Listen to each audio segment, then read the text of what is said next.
from the team, and it led people to wonder what on earth is going on with Corey Perry. And, of course, the internet rumors started to fly. And let's get into the article here because I don't want to spoil what the rumor was. Last week, veteran forward Corey Perry reportedly left the Blackhawks due to what the team is calling an organizational decision. And this is from Mark Lazarus, an insider for the Blackhawks. Corey Perry, who was scratched last night as a mysterious organizational decision, is not on the ice for the Blackhawks practice. That was when people were alerted to it. Head coach Luke Richardson added little context to the situation, saying only that Perry is no longer with the team and will not be released at this time, which is a kind of a weird thing. So it's like, what the hell's going on with Corey Perry? The coach came out. He said, I just wanted to start by saying I know you have questions about Corey Perry not playing last night and attending practice today, but we're going to keep that internal in the organization right now. I'm not going to be able to answer any more questions on that. Again, Luke Richardson, the head coach. And to add even more intrigue to this topic, it appears that the Blackhawks players themselves don't even know what's going on concerning Corey Perry. Veteran teammate Nick Foligno said, we just know that he's not with us, haven't gotten any details. It's unfortunate. He's a big part of this. We'll miss him. Going forward, it says, so the article asks, what is going on here? And that's what I was asking. Well, it's clear that there's something up with Perry and the Blackhawks, but we're not getting any clear info from the usual sources. So to social media people go, and on Reddit and on Twitter or X or whatever, there is a hot rumor making the rounds that Corey Perry, we're kind of outside the nice boy clock, Corey Perry, Connor Bedard's mom, Melanie Bedard. Oh, my Lord. This is people on, I mean, could you imagine, maybe, I'm just thinking there's a guy on X who's like, Corey Perry, that's weird that he's not in the lineup, and they're not really giving us any details. I think he Connor Bedard's mom, and he just tweets it, and then people were actually like running with the narrative, if you will. Crazy. This guy's name is just the Scripe. It's the Scripe Club. Corey Perry capping off his Hall of Fame career by banging Bedard's mom is absolutely incredible. LOL. See, that's the kind of thing where people are like citing in an article. That was a hot take from Twitter. A guy named Scripe. I mean, good golly. I want nothing more than this rumor to be true, folks. I'd love for Corey Perry to have... Now, Corey Perry, in all fairness, is married with children. But that doesn't mean he can't be banging Connor Bedard's mom. Is that Connor Bedard's mom? Oh, yeah. Why did I think she looked older in some other pictures? Let's see. So pull up... make it bigger for me. Yeah, that one I was like, okay, that kind of... Corey Perry looks... I mean, he's my age, and he looks like an old man. It's I mean, I look like, I guess, an old man. I look in the mirror, I go, oh, my Lord, what the hell's going on? But Corey Perry just looks like, welcome. He's like, hey, son. Hilarious. Now, Corey Perry, the thing that is crazy about it, like, it's obviously just a stupid internet rumor, but the Blackhawks didn't do themselves any favors by not giving any sort of details when it came to this. They were just kind of like, he's not with the team, we're going to keep it internal. Tell us he didn't Connor Bedard's mom, at least. At the very least. I mean, golly.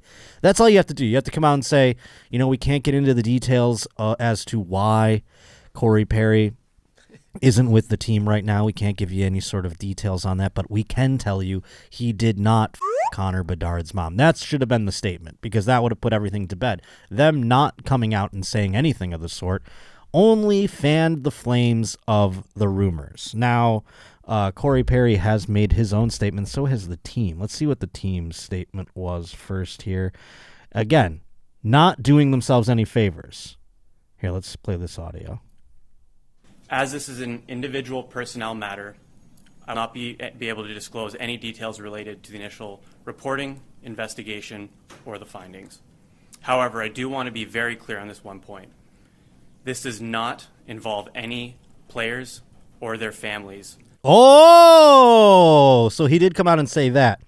He said it didn't involve any players or their families. Now, I would have said, including Connor Bedard's mom and the accusation that he fucked her. I would have said that clearly. And anything that suggests otherwise, or anyone that suggests otherwise, is wildly inaccurate, and frankly, it's disgusting. Oh, frankly, I'm disgusted. That was Kyle Davidson clearing up the rumors. So then it's like, well, what did happen here, you know? Now, Corey Perry has put out his statement, and it reads this. I would like to sincerely, it's a long one, and it doesn't tell you anything for the record. I mean, you might want to just fast forward. I would like to sincerely apologize to the entire Chicago Blackhawks organization, including ownership, management, coaches, trainers, employees, and my teammates. I would also like to apologize to my fans and my family. I am embarrassed, and I have let you all down. Well, how, Corey Perry? You still haven't told us that. He doesn't apologize to Melanie Bedard in this whole thing either. As a result of my actions, there has been speculation and rumors. I am sickened by the impact that this has had on others, and I want to make it clear that in no way did this situation involve any of my teammates or their families.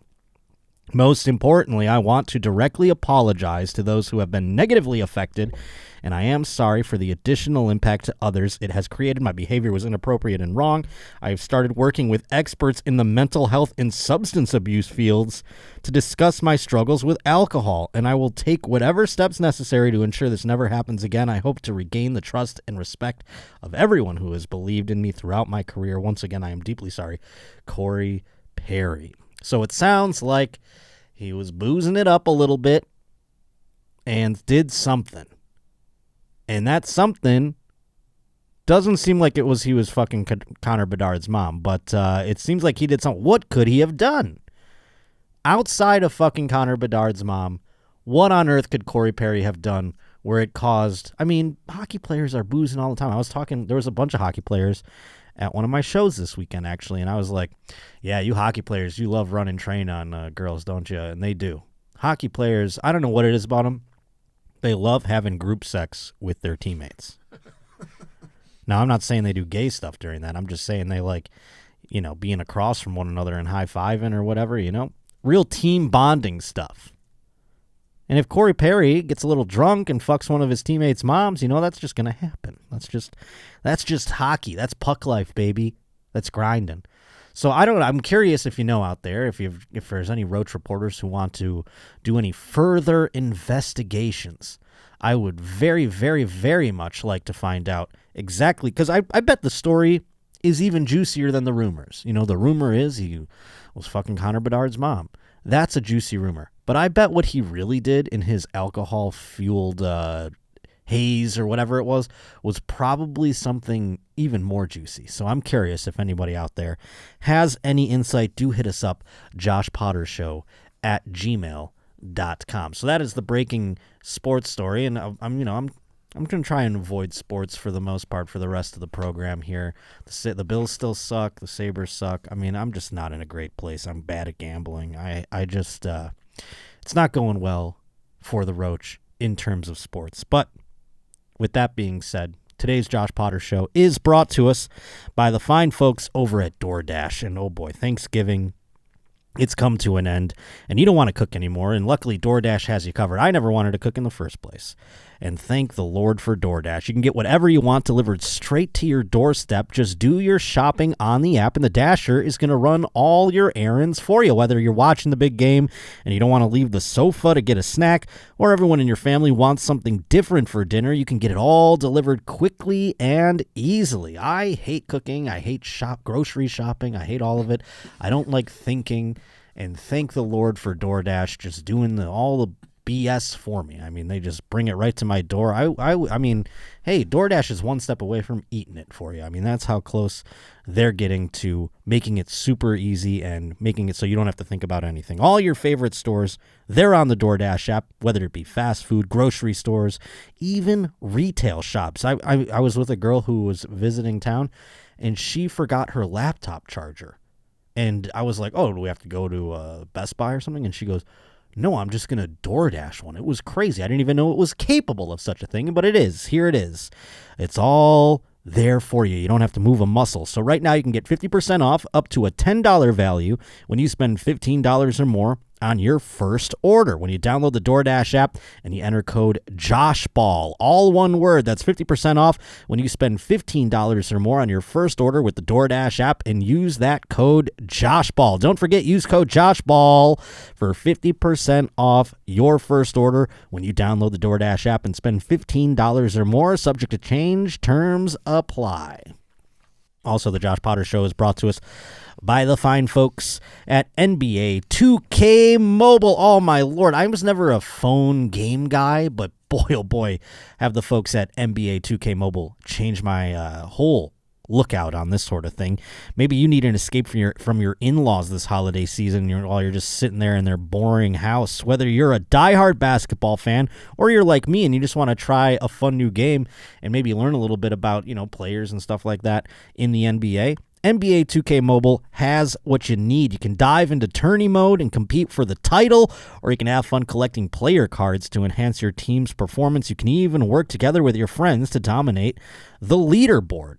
And boy, oh boy, I was just on the train today, and I was, the train, it's got a nice view of the ocean or whatever, but that gets lame after like 5 minutes. So I popped on the old NBA 2K Mobile app, and boy, oh boy, did it just drain the hours on the train away. With holiday live events in-game and the option to play retro style with a virtual joystick, NBA 2K Mobile is the best way to relax after a hectic family dinner.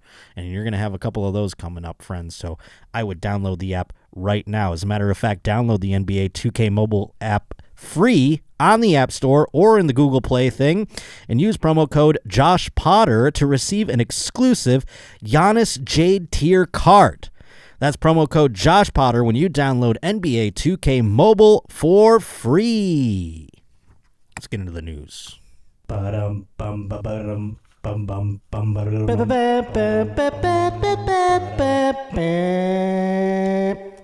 So much news. And Rob noticed the theme in the news today, lots of eye trauma. And I don't know if that just, came across my radar and it tickled me particularly nicely because, I've had some eye trauma in my day, and it's kind of nice to know some other people out there are having some eye trauma. So keep that in mind. Maybe if you're squeamish, keep that in mind for later in the program here. But this one came to us by way of Justin M. over at joshpottershow@gmail.com. It says, owners and managers of rage rooms across the United States are warning that a growing number of customers are engaging in sexual acts within the confines of their facilities. Now, boy, oh boy, that's one way to get out some rage. These rage rooms, they're to break things, if I'm not mistaken. You go in there with like a bat, you get a sledgehammer, and you take it to I don't know where they keep getting all the stuff for the rage rooms, though. It seems really wasteful at the end of the day. I guess all this stuff probably could be in a landfill somewhere, but at the end of the day, you're still putting it in a landfill. How many old printers are we going to be able to smash in the world? I don't, for every rage room that exists, and they have people coming in and out, how many fucking old printers they got? They got fax machines and shit like that. It's basically to live out your office space fantasies for the most part. Do you guys ever go to one of those things? Do they have other things other than office supplies that you smash? Yeah, they got to have TVs and lamps and homeware, right? Home goods. Homeware. Yeah, but what's breakable these days? I'd imagine a tube TV is fun to break, but after a while, now they've got LED or what is it, a flat screen TV. Yeah. That's not as fun. You can break one of those over your leg, I don't know. It's just seeming like this fad will go by the wayside once they've run out of things. It's not like we're still making fucking tube televisions. I thought it had already gone by the wayside. I thought these things were kind of done. Well, maybe that's why people are getting bored inside the rage room. Instead of smashing a TV, they're smashing each other. They're just in there fucking. They're like, oh, I'm still angry. Let's fuck. Rage rooms are spaces where guests can spend time in a private room smashing various items such as plates, televisions, radios, tables, and more with blunt objects, according to a report in USA Today. Customers often come for bachelorette parties, or that's what I want to see is just a bunch of alcohol-fueled bachelorette party ladies smashing things. I guess that's better than going to a fucking comedy show. Oh, my Lord. But, yeah, date nights, evidently they're going a little extra. I mean, there are people like that smash things and get all in a huff and then get horny. I'm not one of those. I'm a lover, not a smasher. You can wear protective gear as they slam crowbars, baseball bats, and sledgehammers down on fragile objects. Rage rooms, which boomed following the COVID-19 pandemic, I wonder why, offer visitors a safe space to release pent-up anger, but now customers are using the venue for another type of cathartic release. Every once in a while, people do get a little handsy. I've had some customers lay down together in a room filled of broken glass. So maybe there's a danger aspect to it, says one of the owners, Corey Holtum of the Rec Room Las Vegas. Being in that atmosphere, it's super weird, so I think people tend to go to a primal place. That's kind of a good litmus test for if you're dealing with a real psychopath, I think, you know? If they're just smashing TVs and their dicks just rock hard all of a sudden, and they're like, God, I gotta fuck. And then there's a girl there that's like, yeah, baby, let's go. Fuck me. Oh, my God. On broken glass. Every once in a while, people do get a little handsy, as he said. Okay, the Rec Room owner said that his business typically attempts to thwart this behavior by making customers aware there is a camera in the room watching them for safety purposes. Listen, Rec Room owner guy. If they're already fucking on broken glass, chances are you telling them about the camera is actually incentive to fuck. They're probably stoked. They're just like, oh, shit, there's a camera too? Yes. Nico Farmer, the founder of Wrecked in Carrollton, Georgia. We're going all over the goddamn country with these rage rooms. He's said that he's seen similar behavior at his place of business. I want to see how crazy these people get. He admitted that he has seen couples engaged in heavy petting and intense makeout sessions. Now, that's not what I expected. I thought it was just going to be carnal sex, probably anal. You know, that just seems the rec room or whatever, the rage room seems a place for anal to me. I don't know. But he's telling us that there's intense makeout sessions. That's crazy. So it's like, you know, you smash a table and then you're like, I don't know. That's nuts. That is some wild shit. They're stripping down to their underwear as well. Experts told USA Today that there may be a psychological and physiological link between intense emotions such as anger and sexual arousal. Oh, it took the rage room to tell you that? Experts? I mean, who are these experts? Fucking 12-year-olds? They haven't been around for the last, 3,000 years of humanity. Justin Laymiller, a fellow researcher with the Kinsey Institute for Research in Sex. That's an institute? Oh, yeah. The Kinsey Institute for Research in Sex? I know what the Kinsey Institute is, but for research in sex, that'd be a fun thing to research. I think I do that every day. I feel like I'm qualified to be a researcher for sex. They told the outlet that both aggression and sexual behavior activate an individual's fight or flight response, triggering adrenaline. The response increases blood flow throughout the human body, including the genitals. Oh, my God. They're basically describing how a boner is made in this article. They're like, blood goes to the penis and engorges it. Blood goes to the clit, too, yeah? Yeah. All right. Cool. But Laymire suggested that inside rage rooms, people are confusing the physiological response of anger or excitement with sexual arousal, likely attributed to the fact that they are inside a room with someone they are attracted to. In other words, when the source of arousal is ambiguous, sometimes we attribute it to the person instead of the situation. Sex therapist Lee Noren compared the phenomenon to other dates that may elicit arousal, such as amusement parks or haunted houses. These are not things that make me horny, I gotta tell you. A haunted house where people are coming out and they're like, ah! Or like there's a guy with a chainsaw, that doesn't make me horny. It probably would give the girl I'm with the ick, or whatever, as they say.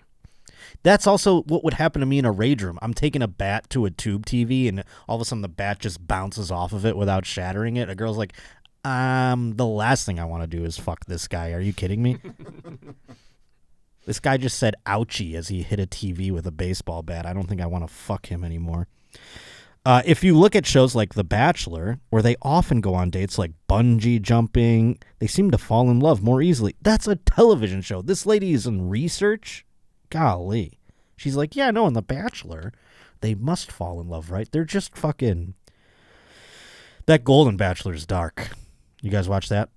Oh, yeah. Oh my God, that is sad. It's like, usually it's just some drunk whore that's not getting the rose, and then you're like, well, she's just going to go suck some dude's dick when she walks out of there. She'll be like, I'm a bachelor, and she's going to have like an OnlyFans and a hoppin' Instagram where she'll do some sort of endorsement deal for workout clothes. Not the Golden Bachelor. These poor women, they don't get a rose, and it's like, time to die. You're done, lady. You thought you were going to get dicked down by this Golden Bachelor. Now you're never going to have sex. Some of those women are going to walk out of there, and they're never going to have sex again. That is dark. Dark stuff. They're like, well, that was my shot. Now I guess I'll just go crawl into a grave. It's crazy. I hope they never do it again. That might be a misinterpretation of these physiological markers going on in their bodies, according to this researcher who compared it to The Bachelor. Noren also noted that rage rooms allow people to break boundaries society enacts that tell people how they should, helping to buffer the potential for sexual shame. Also, because you're smashing things, you're like, God, I'm just uninhibited.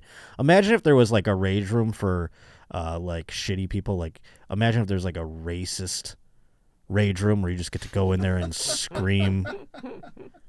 No one can hear you. You can just go in there and scream the N-word all you want. Yeah, that would get people aroused. I bet people would fuck in that one, too. Rage Room Long Island CEO Mikey Hellman, he said that his staff has seen instances where couples have engaged in sexual activity in the parking lot outside the venue. He said these acts are likely the result of excitation transfer.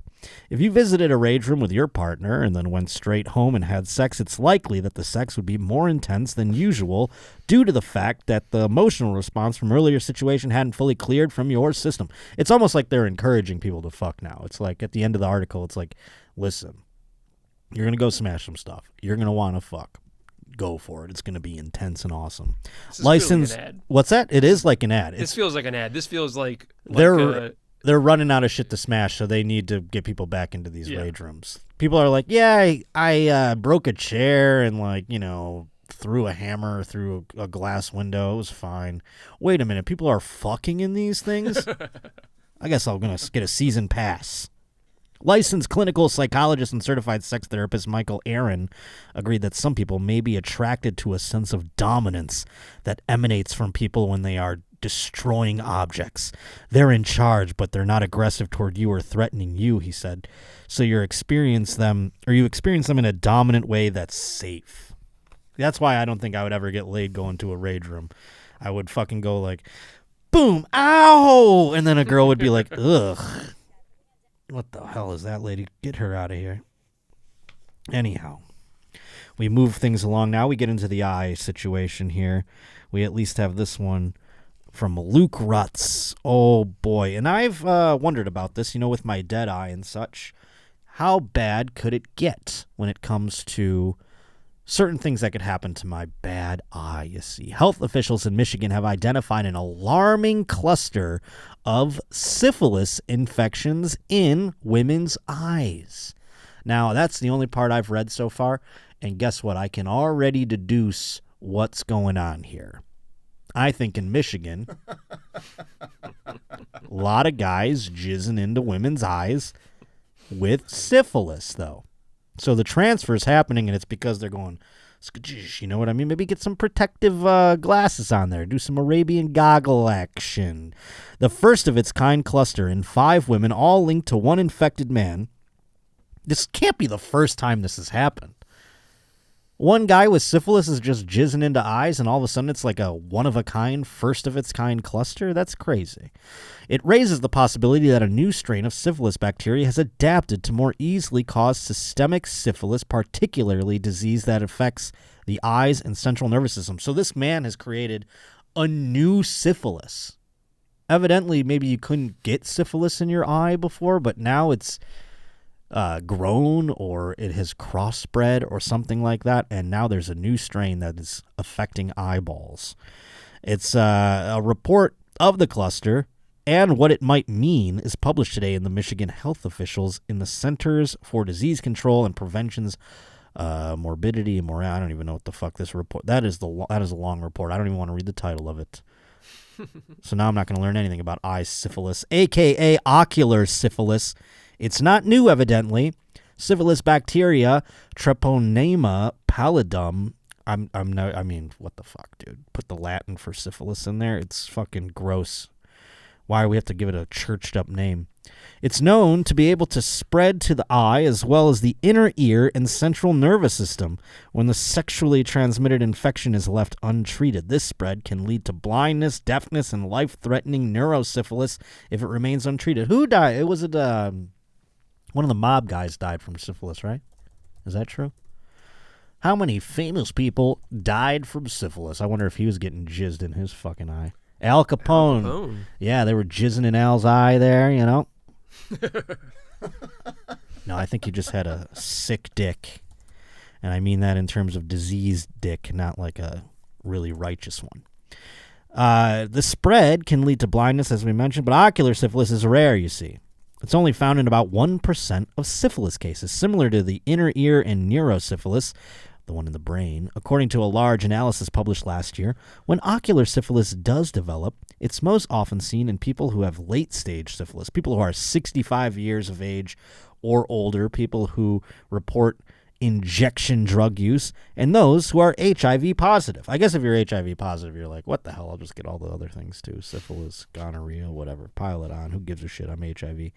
But in this cluster, the 5 women all had early-stage infections. They were all between 40 and 60 years old, and none reported injection drug use. This ocular syphilis cluster is also the first one documented as being linked by heterosexual transmission. So usually it's gay stuff that passes it along, but this case, straight stuff. Though I'd imagine if this man was coming into a man's eye, we'd have the same thing. It just happens that he fancied the ladies. The string of cases began to unravel in March of 2022 when the first woman, patient A, was referred to the Kalamazoo County Health and Community something or other Services Department by the ophthalmologist. The woman reported blurry vision, fear of blindness, and genital lesions. Testing indicated that it was syphilis, and she reported only one sex partner in the last 12 months, a man she met online. Within a few days, the state health department reached out to the man, but was rebuffed. He was like, "I ain't my syphilis. She's lying to you. She's fucked 1 billion men." Is this the guy? You found the guy? Oh, I thought you were No. We were looking up other famous victims of syphilis. Who died? Did it say? Well, Adolf Hitler had it, but didn't die from it. No, he shot himself in the head. He would have died from it, probably. Maybe that's also a thing where don't they say like Hitler was going crazy because of the syphilis, like it was making him insane? I have heard that. Yeah, so syphilis can do some things to you. It's like when, what's that shit when, like, when you're a cat lady and the cat pees on you or something and there's a worm that goes in your brain and makes you insane? That's what syphilis seems to do. Toxoplasmosis. Yes, sir. Toxoplasmosis. In April 2022, patient B was admitted to a hospital with neurosyphilis. An ophthalmologist had identified cranial nerve abnormalities and had sent her to the emergency room department. There she reported headache, mild hearing loss, blurry vision, and double vision. She named the name of the recent sex partner reported by patient A, saying she too met him online. This man is online, and he's just like, let me come in your eyes, ladies. This guy really fancies the coming in the eyes. I want to come all over that pretty face, mainly into your eyes, so I can transfer ocular syphilis into you. In May 2022, patient C was reported to a local health department in southwest Michigan. She had a full body rash, floaters in her eyes. I've had those before. Thank God it's not from cum getting into them. Sensitivity to light and cranial nerve abnormalities. She again reported the same partner as patient A and B and said she had met him where?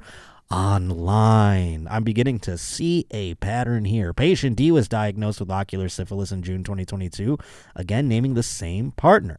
And in July 2022, patient E was admitted to the hospital with ocular syphilis and neurosyphilis, again naming the same guy. Could you imagine?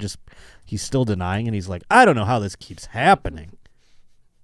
All these ladies I keep fucking, their eyes get all fucked up. I didn't even come in their. What if he's not even coming in their eyes? He's just coming like in their vaginas, like a normal person, and their eyes are still getting fucked up. He's like, no, sir, I came in her pussy this time.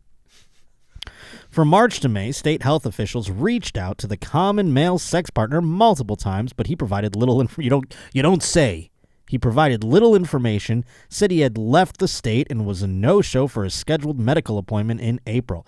In May, after patient C was identified, a public health doctor looked up the man's electronic medical records, discovering that in January of 2022, he had gone to a hospital emergency department for ulcerative genital and anal lesions. How do you get those? Ulcerative anal lesions? What's ulcerative mean? Doesn't that mean there's like a Pussy? an open? Yeah. Ooh, gross. Anal lesions?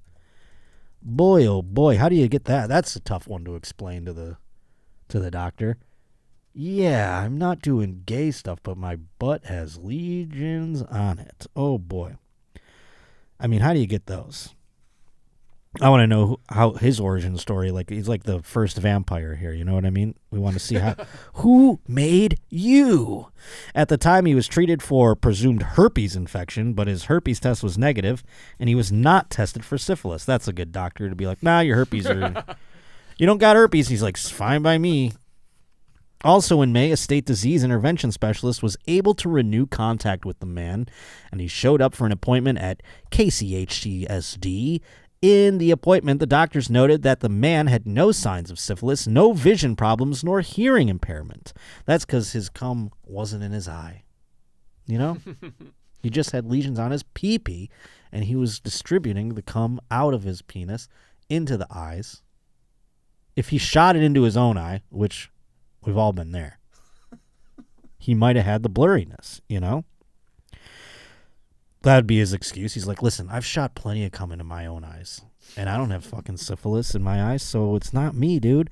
Laboratory testing confirmed that he had early latent syphilis, a stage of the disease that occurs within a year of the initial infection when symptoms appear to resolve, but the disease is still present. That's scary. Get tested, folks, because that you don't want to have that. The man reported having multiple sex partners in the previous year, but declined to disclose their identities. Patient B through E also reported having other sex partners. Ooh, sticky wicket now. Of those who were identified, health officials reported negative syphilis tests for them. Patient E did not identify her other partners, and officials were not able to contact them. Given the odd nature of this cluster, health officials in Michigan speculated that the man may have been infected with a strain of T. pallidum that is more prone to causing ocular and neurosyphilis than others, but they weren't able to identify the strain. All the women and the man were treated for their infections, and since then, no other cases in Michigan have linked back to anyone in the cluster. Well, thank God, Michigan. Get back out there. If you're in the motors, what do they call it? The motor city? The motor state? I don't know what the fuck they call Michigan, but get back to coming in eyes because you're safe now. What's it called? The Great Lakes State. The Great Lakes State. Guess what? Get those Great Lakes back in your eye, those milky lakes of semen back into your eyes, folks, because it's all safe now. The fact makes health officials hopeful they've stopped the spread of this nefarious, unidentified strain, but it's impossible to know without a wider surveillance and identification of all sex partners. So I guess if you are in Michigan right now and you're like, boy, oh boy, my eyes are blurry, I did just take a load to the face, maybe go get it checked out because they are looking for it. Rates of STIs, including syphilis, chlamydia, and gonorrhea, have been skyrocketing for years. In a report earlier this year, the CDC noted that national cases of syphilis increased 74% from 2017 to 2021. In 2022, the number of babies born with syphilis was more than 10 times the number in 2020 or in 2012. That's crazy. We're having babies with syphilis. That's nuts. I don't like that at all. Get checked out there, folks. Get your shit tested. Get it tested all the time. You don't want to have any syphilis. It's weird that they say that shit's going up because everything I read is like, kids aren't having sex anymore. It's like, you want the kids to have sex more? Jesus. How about you chill out, horny fucking article writer? Let's see. Do we have the other I one here? Let me look. Woman. Ooh, yes. Now this one, it also involves stabbing of the eyes, but this case a little more literal. This came from Jennifer. She wrote to me. She said, "Hi, Josh. Just came across this story while scrolling Reddit." That's always a fun thing to do. Scrolling Reddit. That always leads to a fruitful evening. You're never, losing your mind when you're scrolling Reddit, but it seems like Jennifer found something fun. She says, "This lovely-looking woman stabbed her boyfriend in the eye with a rabies needle for looking at another woman." Oh, my God. What would you rather, have a syphilis load dropped in your eye or get stabbed with a rabies needle? Sound off in the comments which one you'd prefer. Would I rather get stabbed with a rabies needle in the eye or just take a giant load of cum that's going to give me ocular syphilis? Choose your adventure. Where did she get the needle from, you might ask? I asked the same thing, says Jennifer. Apparently, it was for her dog. So I'm thinking rabies vaccine needle, because who walks around with a needle full of rabies? Exactly, Jennifer. Keep up the great work, King Roach. Also, feel free to come back to Milwaukee anytime soon. There are plans in 2024 to come back to Milwaukee. I hope to have a date for you very, very soon. So let's get into the article. Maybe it'll have a little more insight. Do we have a picture of this lady, by the way? Yay, I'd be looking at a different one too, I'll tell you what. Boy, oh boy. Please, if that was my girl, stab me with the rabies needle in the eye, because I don't want to see her anymore. Police arrested a Miami woman on aggravated battery charge over the weekend after they said she stabbed her boyfriend in the eyelid with a hypodermic needle during a domestic dispute. According to an arrest report in the Miami Police Department, Sandra Jimenez, 44, and her boyfriend of 8 years had been in an ongoing argument about him looking at other women. It escalated Saturday when the couple arrived at their home in the 500 block of Northeast 62nd Street, located in the city's Upper East Side area, just before 10 p.m. The argument turned physical, police said. The MPD report states, after the man went to lay down on the couch, Jimenez jumped on top of him with 2 rabies needles that were for their dogs and pierced his right eyelid. What an odd choice of things to use. I mean, she could have used a knife. She could have used a fork. She could have used a pencil. But she was like, do I have hypodermic needles on the premises? I think this would work. She then left after realizing what she had done, police said. The man required treatment at Jackson Memorial Hospital. Jimenez was jailed on a $7,500 bond after the judge found probable cause to charge her with a second-degree felony. Now, can you Google real quick, do they make rabies needles, or is this again the vaccine for rabies? Like, what happens if we just pull it up here? If it's for her dog, it seems like it would be a vaccine of some sort, right? I mean, you wouldn't inject your dog with rabies. Now, this guy, he's so anti-vax that he's like even more offended that she used a needle of a vaccine in his eye. He's like, "No, I'm gonna be gay. I'm gonna grow a tail. I'm gonna have autism now. Thanks a lot." Not bad enough that she just used a hypodermic needle to begin with. Again, she could have used a fork. She could have used a pencil. But she chose the needle, and I thought it was for something special. Now, rabies, I can't believe it's still a thing. Do animals still, like, what is the rate in which animals are getting rabies where you'd have to have 2 needles of the vaccine laying around? You just have that, like, on, what, in your freezer or something like that? I've never even heard of that. You guys have dogs, right? You don't have rabies needles in your fucking house, do you? This is a dog. No, I don't. They're very rare cases. I thought like vets have that shit. Like, I mean, they're in Miami. It's not like they live in Yellowstone National Park here. It's like, why do they have a rabies needle? Seems suspicious. Rabid cats, cattle, and dogs accounted for 95% of the cases involved. I want to see a person with rabies. Like, could you imagine, like, what year is this where a human being still can get rabies? You know? Just go outside and shoot them in the face. I mean, rabies is kind of like what like a zombie apocalypse movie would be, right? Yeah. The reaction to rabies, it's like, rah, rah, rah. You're just walking around like the Tasmanian devil. Foaming at the mouth and shit. Let's see. The first symptom of rabies may be similar to the flu, including weakness or discomfort. This is a zombie movie. There also may be discomfort, prickling, or an itching sensation at the site of the bite. This is like fucking straight up a zombie movie.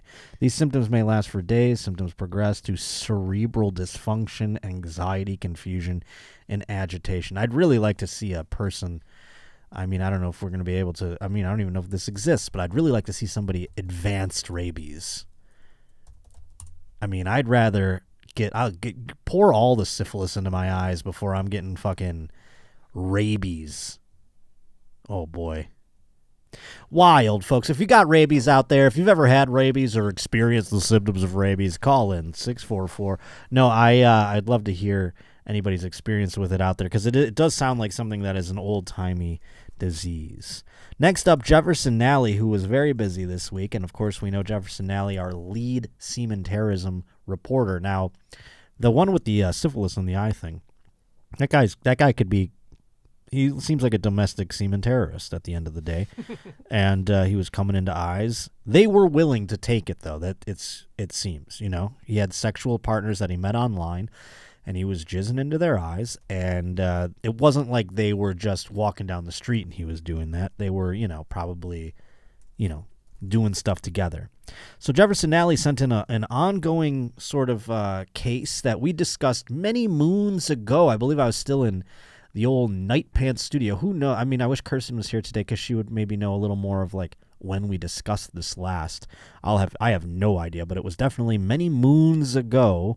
You see, there was a lady that I was following on OnlyFans. I was a subscriber to her particular page, and she really amped it up. She started out, when I came across her, she was a fitness model, as often many of them are, and she was doing the fitness model thing, and she goes, you know what? I'm getting a lot of like Lululemon for free and stuff, but you know, it's not really paying the bills. I really want to up my income. So she got an OnlyFans, and at first she was just doing, you know, I'm in a bathing suit. And then all of a sudden it was like, my tits are out. And then it was like, want to watch me suck this penis. And then it escalated. Let's just put it that way. And I really liked the arc she was going on. I did. I really appreciated the choices that she made. Well, one of the times I purchased one of her pay-per-view videos, you see, and I'm watching it, and she's fucking some guy on there. Then I find an article. She killed that guy. The guy I watched her fuck. It's weird to watch two people fuck and then know that one killed the other. You know, that takes it to a whole nother level, I gotta say. And I'm not saying it took me to a whole nother, like, it wasn't like I was like coming buckets knowing that. I'm just saying, like, it was an odd thing. It's like weird parasocial thing, to be honest with you. Well, Jefferson Nally has told us that he has an update on this. Courtney Clenny was her name, the OnlyFans model charged with murdering her boyfriend. She's being sued by the boyfriend's family for wrongful death. I'd say a murder is a wrongful death. Yeah, I would say that lines up. According to the lawsuit filed March 17th and updated on Friday, Clenny is liable financially for Obumseli's estate for his death because she initially stabbed him, causing the family mental pain and suffering and depriving them of his support and services in the future. Because I think he was doing some OnlyFans, and he was probably sending the family a couple bucks. You know, him and Courtney were making some good bank fucking around on OnlyFans. Clenny's attorney said she will fight this case. Last April, Christian Obumseli, known as Toby to his loved ones. I don't like these names at all. This doesn't sound good. I feel like I'm not allowed to say these things. He died of a single stab wound to the upper chest in the luxury seaside apartment building he shared with Clenny in Miami, Florida. Now, I saw them fuck in this apartment. It's crazy. They were actually on the balcony, and they were doing the whole thing. They're like, we don't want to get caught. We don't want to get caught. And then they got caught, and they're like, we have to go inside. Evidently, they went inside, and she stabbed him, killing him. Although Clenny, through her lawyer, admitted within days to killing him, she claimed that she had acted in self-defense. I mean, you should have seen the way this guy fucked her. I mean, maybe she was. I mean, it was crazy. For months, no one was arrested in Obumseli's homicide. Last August, Clenny was charged with his murder. The state attorney claimed that she was the aggressor in an abusive relationship with him. She has pleaded not guilty and awaited trial. I mean, I guess I could see that. I mean, This guy was plowing her, though. I mean, it was, like, insane, you know? Now watch this drive. I mean, he drove it pretty heartily. Limp Bizkit. Yeah, I can't see this.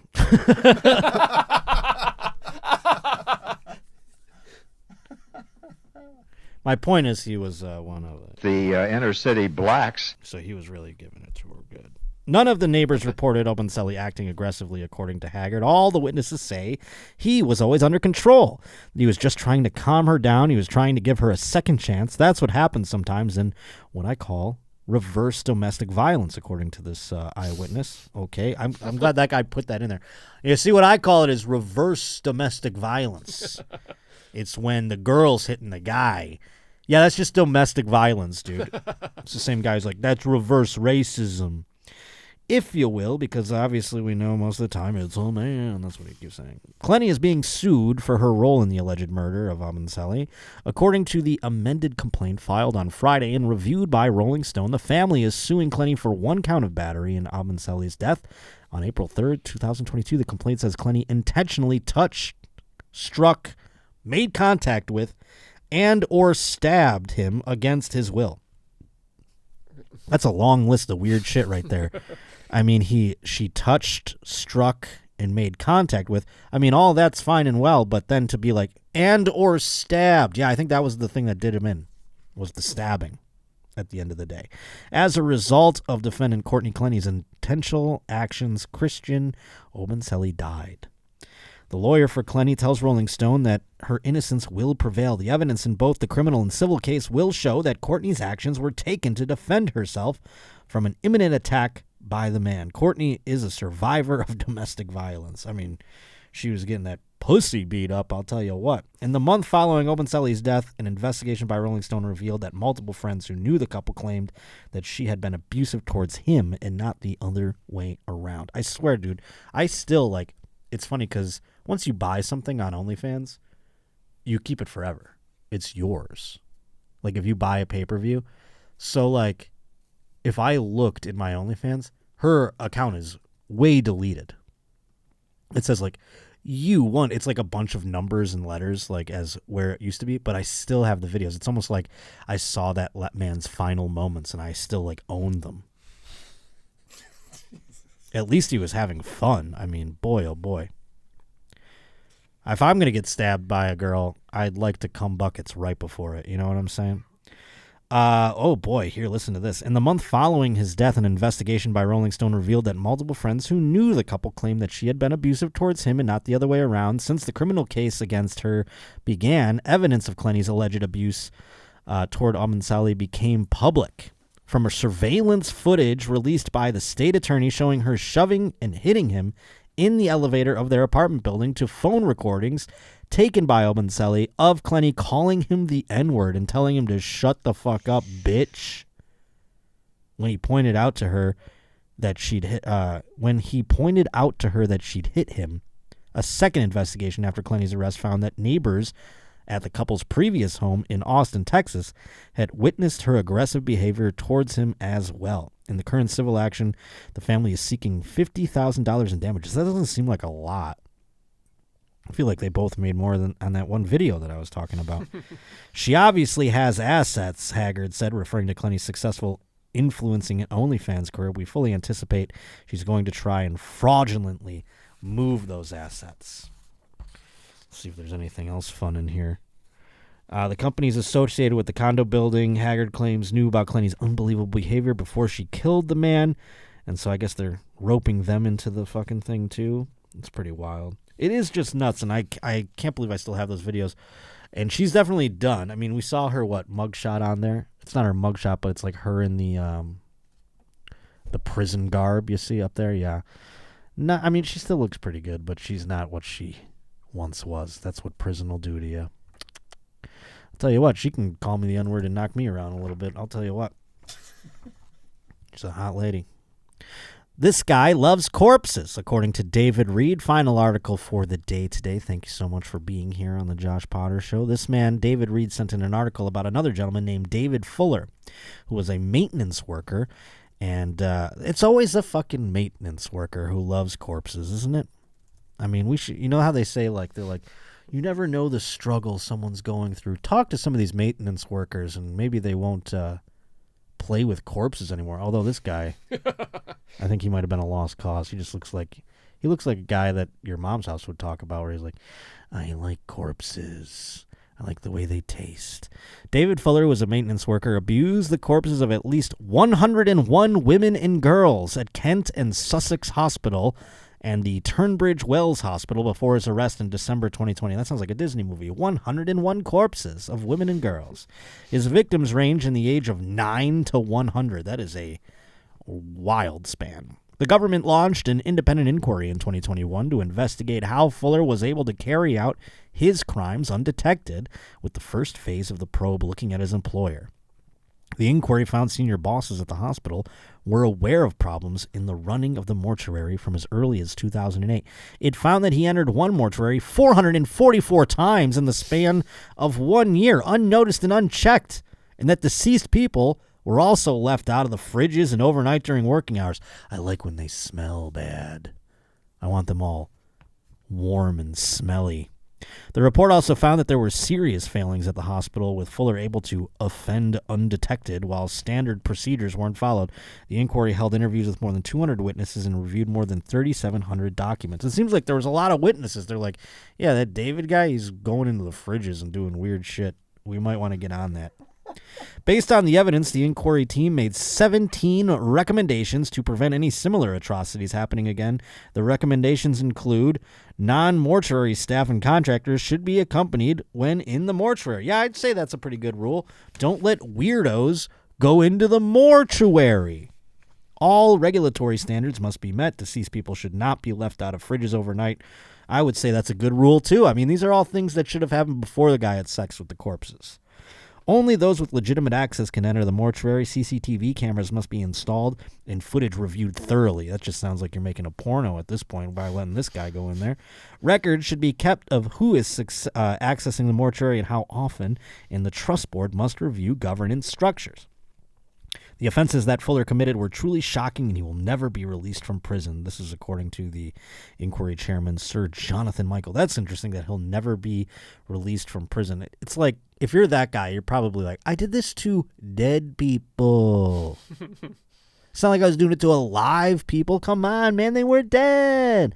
Failures of management, of governance and regulation, failure to follow standard policies and procedures together with a persistent lack of curiosity all contributed to the creation of the environment in which he was able to offend and do so for 15 years without ever being suspected. They didn't say, I mean, in fairness to this guy, they have not said explicitly that he fucked the corpses. I'm just assuming he did, you know, or at least put his dick on them somewhere, trying to give him eye syphilis or whatever. He routinely worked beyond his contracted hours. Well, he loved his job, undertaking tasks in the mortuary that were not necessary or which should not have been carried out by someone with his chronic back problems. So he's like, hey, I'll carry up the 100-year-old lady. And they're like, don't you have back problems? And also you're a maintenance guy. He's like, I just love the game, dude. Love the game. Fuller, 69, who was given a whole life prison term in December 2021 for the murders of Wendy Nell and Carolyn Pearson. Wait a minute. He was given whole life prison term in December 21 for the murders of people. He murdered 2 people in 1987? Well, boy, oh boy, maybe do a little background check before you hire the guy. I think it's on you that he was fucking the corpses. He was a murderer and he got a job doing this? I mean, boy, oh boy. An examination of his hard drive at his home in Heathfield, East Sussex, revealed, oh my God, I didn't even know they made hard drives this big. It revealed 818,000 images and 504 videos of his abuse, as well as evidence of his persistent interest in rape, abuse, and murder of women. Oh boy, there are some people walking around with computers that are just treasure troves of guilt, aren't they? At the time of his sentencing, 78 mortuary victims had been identified, but he was sentenced again in December last year for further abuse of 23 bodies. Could you imagine your loved ones getting dug up? And they go, we have to scan their corpse for David Fuller's cum, I'm afraid, just to see if we get any more counts on him. What's that? Oh, you want to just leave him in the ground? That's okay. Well, we need to conduct our investigation a little fuller. Boy, oh boy, what a great place to end the show. What a high note to end the show on. Thank you for sending that one in there, David Reed. If you'd like to send things in again, joshpottershow@gmail.com. What does that say, Rob? It says that he did bang the corpses. Oh, okay. I'm glad we got to the bottom of it. I'm glad we got to the...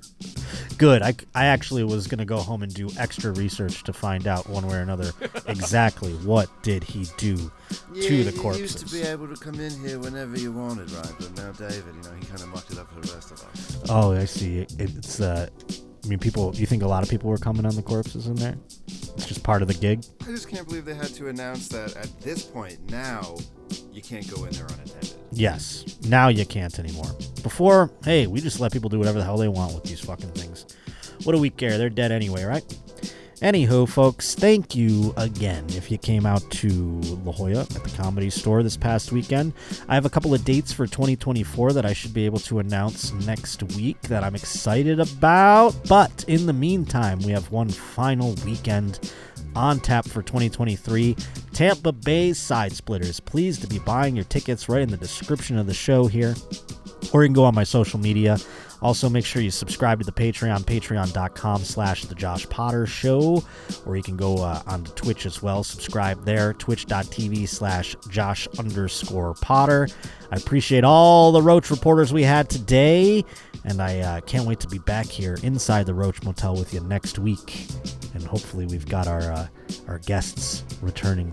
That would be nice. We'll see what happens, folks. Thank you so much for being here. Thank you to Rob. Thank you to Milo. Thank you to Kirsten. We'll see you next time.